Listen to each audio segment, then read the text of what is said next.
Trafo Unit 2 kapasitas 18 MW di pembangkit listrik tenaga gas PLTG Kecamatan Jakabareng, Palembang meledak dan terbakar.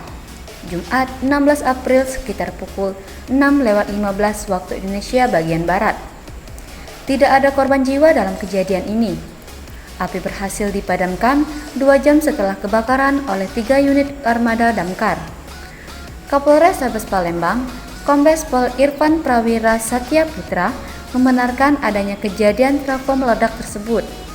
Menurutnya, penyebab kebakaran tersebut masih bersifat teknikal, di mana trafo yang terbakar itu tidak aktif sejak 2 tahun yang lalu, tepatnya sejak Asian Games.